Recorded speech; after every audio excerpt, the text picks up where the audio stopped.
YouTube, what is going on? You're by TD9 Games, and today we're bringing another Euro 2020 video. This is going to be the last Euro 2020 video before the start of the tournament. As you see on the screen, the schedule is up. However, today I'm going to be running you through my fantasy football team. The code for the fantasy football will be on to join my league, will be on screen at all times. For this video, free to join. There is going to be a prize for the winner of the league, whoever that may be. So I'm just going to run you through my choices and who I picked for my fantasy football. If you have any ideas or any players you think I left out or shouldn't have put on, please do let me know. On that, however, let's get right into it. First player in nets I got is Gianluigi Donnarumma. Now, you might think, why Donnarumma? In Donnarumma's group, in Italy's group, he has Turkey, Switzerland and Wales. Okay? You could say there's 3 hard games for Italy. I think Italy's going to win the tournament, so I wanted a keeper who's going to be a team's #1, and I think Donnarumma's going to be Italy's #1. Plus, with the club drama that he's involved in, potentially being replaced, well, potentially 95% being replaced at AC Milan because his agent asked AC Milan for too much money. AC Milan said no, bought a replacement goalkeeper to replace him, and it's going to let Donnarumma leave on a free transfer. He's got a lot to prove this year at this Euros. For a club to pick him up now for whenever after the Euro 2020s, for him to have a good club, he's got to perform at this level and show why he is the best keeper in the world. So my goalkeeper I went with is Gianluigi Donnarumma. He's got a point to prove, and I feel like he's going to prove it at this Euro 2020s. Defender #1, I went for at left back. Well, I haven't playing at the minute left back, but basically right back. Alessandro Florenzi. Florenzi now selected by 11% of people. He's a 6 million player. Again, another Italian.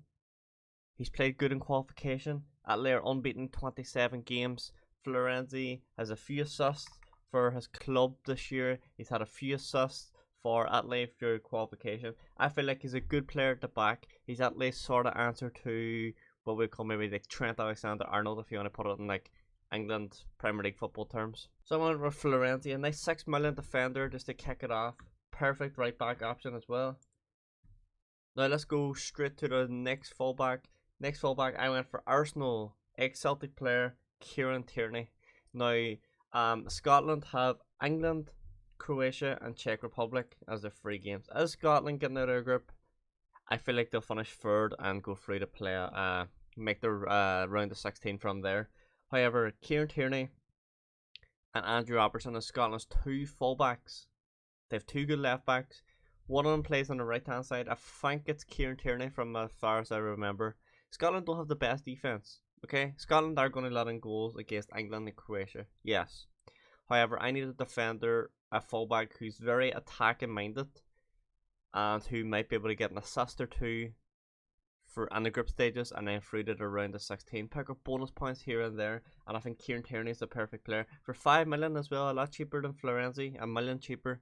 Saves me a little bit of money, and he's a good attacking threat to have a fullback. Now we're going to go into 2 centre backs. Now I want the 2 rocks as centre backs, 2 guys who's going to keep clean sheets. And first off, we're starting with one of Premier League's best players this year, and that is Man City's Ruben Diaz. He's worth 6 million, the same price as Florenzi. He's picked by 41% of players within who's doing this fantasy football. His first game is against Hungary. I would like to see a clean sheet from Portugal there. Portugal might keep a clean sheet against Germany or France. It might be a 0-0. Another opportunity for a clean sheet. Then Portugal go through the round of 16 quarterfinal semis and potentially final. Ruben Diaz, I think, is going to be the rock at the back for Portugal this year at the Euros. He showed how good he was at Man City, and I feel like he's going to carry that club form into international football of Portugal. And with the attacking that Portugal have for Ronaldo and Bruno Fernandes, Ruben Diaz is going to be the rock at the back for Portugal. So he's in my team at 6 million. Partnering Ruben Diaz, Florenzi and Kieran Tierney at the back is none other than Juventus Matheus de Ligt. Now, I went from the #1 centre back in Portugal to the #1 centre back in Holland. 5.5 million, selected by 3.8%. 38% of people, apologies, 38% in this group. Holland do have the potential to have 3 clean sheets. They do. They've got North Macedonia, Ukraine, and Austria. They can keep 3 clean sheets. Are they going to? I don't think so. I think they might keep 2. I think they'll keep 2 clean sheets. But that's bonus points for Delit. Clean sheets, he might score a goal from a corner or from a free kick or anything. But in my rock at the back, I think like this is a very good defense. We got Donnarumma, and in front we got Florenzi, Kieran Tierney, Matthias Delit, and then Ruben Diaz. I think my backline is very, very solid for this Euros. Now let's go into midfield and see who my first midfielder was. Now, the first midfielder, I knew I had to come in. He was the Premier League player of the season this year. For the second year in a row, it is Kevin De Bruyne. Selected with 27% of people. Kevin De Bruyne's first game is against Russia, second game Denmark, and third game Finland. A price of 10.5 million, our most expensive player we have in the team so far. So what 10.5 million he cost me. To be honest, there's not much you can say about De Bruyne that people don't know. He is Man City's one of Man City's best players. He got Premier League player of the season 2 years in a row. Belgium, I feel like he's going to be that middleman in Belgium. He's going in front of De Bruyne. He has the on-form Romelu Lukaku. Now, let's remind, Lukaku 4 years ago was a good player. Lukaku now is a different player. He is on form for Inter Milan. On form. Kevin De Bruyne behind him, pulling the strings, getting a few assists and a group, getting a few goals. I feel like Belgium have an opportunity to score so many goals in this group with the group that they were given. And I think Kevin De Bruyne in the middle is a perfect pick to accompany his other half. To accompany him in midfield, we got Bayern Munich's David Alaba, Austria's main player. 5.5 million. So again, we went up to 10.5 for De Bruyne. We're back down for 5.5. David Alaba, selected by 17% of people. Alaba in his group has Macedonia, Holland, and Ukraine. Is Alaba going to score me a lot of goals? Probably not. Is Austria going to keep a clean sheet or two? Potentially. Hopefully against North Macedonia. For the price that I had, I wanted to pick a player who was going to be a country's #1 player. And I feel like Austria's #1 player is David Alaba. I feel like it's if you asked a casual football fan who's going to be watching Euros, name one Austria player, the first one that's going to come out of their mouth is David Alaba. So Alba's going to be my #1. So Alba's going to be my midfielder along with Kevin De Bruyne. I am playing a 4-3-3 in centre midfield along with David Alaba. We have Tottenham Hotspur's Pierre-Emile Højbjerg. Now, Højbjerg is only selected by 3% of people. I think he went under the radar a little bit. He's Denmark's centre mid. You do have Christian Eriksen for Denmark, but I feel like Højbjerg's the more defensive player. Eriksen's a little bit too expensive to fit in with the other players. The strikers that I have in this team is phenomenal. So I only had a little bit to spend. 5.5 million. I feel like Højbjerg was the best selection that I could have got at this price. Again, not a bad player. And for Denmark, Finland, Russia, and Belgium, Belgium's going to be the toughest game for them. I feel like they can get a result out of Finland and potentially get a result out of Russia as well. And I feel like Højbjerg might be able to grab ourselves as an assist or two within the group stages. And then we go from there. We can make transfers every now and then, guys. And I will let you know if we do make any. But at the minute, this is the team I'm running with. I've saved it and I'm making 0 changes to it. Next up, we have the Mighty Force. My front three is the most dangerous forward line you will see in football. Well, we'll start on the left side. On the left side, we got Cristiano Ronaldo, selected by 27% of people. Price of 12 million, and I've made Ronaldo captain for the very first game. He's got Hungary first game. He's got Germany second and France third. I made Ronaldo captain for the first game. Ronaldo, this could potentially be his last international tournament, unless he might stay around for the World Cup next year. But this is going to be his last European Championship. I don't see Ronaldo playing football in 4 years' time for Portugal. Or if he does, he's not going to be the same player that he is now. Ronaldo, he wants to win the Euros again with Portugal. He's done it once, but he wants to do it once more. He wasn't on the pitch last time when they won it. He wants to be the main man. He always wants the centre attention. So I'm giving him the centre attention right now. I made Cristiano Ronaldo captain. I busted the bank. I wrote 12 million pound, and I went, here you go, Ronaldo, get in my team. Ronaldo's on the left. Now you're probably thinking, you don't have that much money left, eh? You're right, I don't. Robert Lewandowski. 11.5 million for the Polish machine, the #1 Polish striker, Poland's best player, and arguably the best striker in the world over the past couple of years. Arguably, you could argue always, but Lewandowski has always been in contention up there. He's got Slovakia game 1, Spain game 2, Sweden game 3. A few goals in that group could, if he gets a goal or two in each one of those games, that's an easy couple of points in fantasy football. I haven't made him captain against Slovakia. I might make him captain against Sweden. I'm still leaning towards it. But the last guy I left, I think the next guy I'm going to show you is going to be the top goal scorer. If you've seen any of my videos, if you've seen my prediction video, I talked about this guy and how I put a bet on him to be Euro 2020's top goal scorer. And his name is Memphis Depay. Memphis Depay only scored 5 goals in qualification for Holland. Wijnaldum has scored more goals in qualification than Depay, but Memphis Depay at 10 million, 19% of people thought just like me and selected him. He's got Ukraine, Austria, and Macedonia. I expect Holland to run away with this group, to be 100% honest. I don't think Austria, Macedonia, or Ukraine have the potential to hang with Holland. And I think Memphis Depay is going to be he's the guy leading the line right now. Behind him with De Jong and Wijnaldum supplying him, I think Memphis Depay is going to have a competition of his life. I think it's going to be top goal scorer, so you know how to get him in. At the moment, this is what the team looks like. How good does that team look? Donnarumma, Florenzi, Diaz, De Ligt, and Tierney, Alaba, Højbjerg, De Bruyne, Ronaldo's captain, Lewandowski, and Memphis Depay. Now on the bench, I only had a couple of mil left. Now I had 17 million left over 4 players. So the cheapest player is 4 million. The cheapest players is 4 million.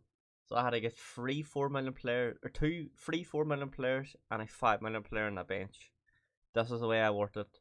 So I thought, okay, if I need a keeper who's going to play all the games, okay? Even this country might not be good, but a keeper who could play all the games and potentially keep a clean sheet or two. If Donnarumma gets hurt, then he'll automatically go in for that game week. Or if Atleti rest Donnarumma. So I went with Lucas. I'm not pronouncing his surname. I'm going to butcher it. This guy. He is the #1 keeper in Finland. He's worth 4 million. He's selected by 35% of people, so a lot of people thought the same as me and got him on as the backup. Denmark, Russia, and Belgium in a group. Is Finland getting out of this group? Potentially not. Does Lucas here have an opportunity to keep a clean sheet or two? He does, as Finland's first ever major tournament. With the likes of Teemu Pukki leading the line, and it is up to Lucas to make sure that Finland is strong at the back. And making sure the Finland is strong at the back alongside Lucas. I brought in another Finnish player. I went with Thomas Lamb. Thomas Lamb is the ex-Nottingham Forest centre back / centre mid. He also played his football with the likes of FC Twente and PAOK Suwali and the Eredivisie. Thomas Lamb is 4 million, selected by 1% of people. He is a cheap backup to bring in just in case anything goes wrong with my team, and he is the guy that I brought in. Now I brought in 2 midfielders. We're going to leave the 5 million midfielder to last. The next 4 million midfielder we brought in, I brought in Lorik Nigu. Lorik Nigu is selected by 41% of people. He has a £4 million option in the central midfield for Hungary. Is Hungary going to do a lot in this group? No. Can Hungary score a couple of goals in this group against Portugal, France, and Germany? They can. They can. The option is still there in a game of football. Hungary can still score a few goals and give a few of these teams a game. Everybody's overlooking Hungary as an easy 3 points for these 3 big teams. The teams could win 4-1, 4-2. Hungary can still get a few goals, and I feel like the creativity comes from Lorik Nigu. He plays with one of Hungary's best teams back home in Hungary, so I feel like he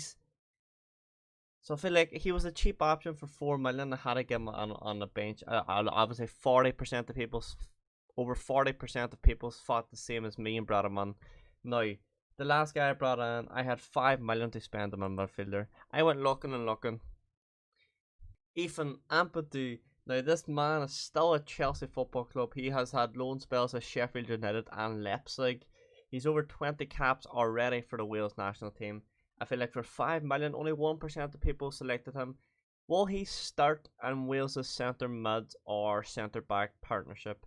Centre back allowing Mepham, perhaps. Perhaps he could. Centre mid allowing Ramsey and Joe Allen. I don't think he gets in there.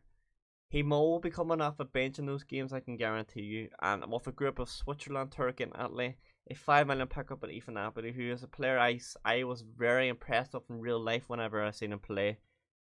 I wanted to put him on the bench at least. There's not a lot of good 5 million midfielders out there that you can get in fantasy football and Euros. But if we just look at the squad right now, guys, the funniest squad with Donnarumma, Florenzi, De Ligt, Diaz, and Tierney. That's my back five. Then we have De Bruyne, Højbjerg, and Alba. Front three for Ronaldo, Lewandowski, and Depay. On the bench, we have Finland's number one keeper. We do have Thomas Lamb, a Finland centre back / CDM. We have Lorik Nigo, one of Hungary's top players, and we have Ethan Ampadu from Wales, who potentially could be a Wales backup, or it could start depending on formations that they play. So I feel like I've got a good team. The code to join my league, which there will be a prize given out to the winner. The code to join will be on screen throughout the whole video, guys. So if you want to join, you're more than welcome to join and come and see if you can teach me how to play fantasy football. And make sure and let me know in the comment section down below, or send me a screenshot on Twitter or any social medias as well that you can find in the description. Send me a picture and show me your team, and I'll be sure to have a conversation with you and ask you why you pick certain players over certain players. Because I'm not saying I'm a fantasy football expert. I've been playing Premier League fantasy football for a good 6-7 years now. Have I ever won the league I was in? Yes, once or twice. But that's a 38 game season. I forget about it after a few weeks. Most years.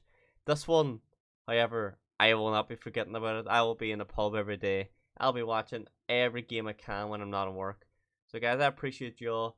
If you have any video ideas you want me to do, or if you want me to rate your team or anything, let me know in the comment section down below, guys. I hope you all have a fantastic day. I love you all. If you haven't already, guys, make sure to smash the like button and subscribe down below. We're on the road to 500 subscribers by the end of the year. If you can help out, that would be much greatly appreciated. I love you all, guys. I hope you all have a fantastic day. It's been your boy TD9 Games. Peace and love. Peace and love, baby. Peace and love.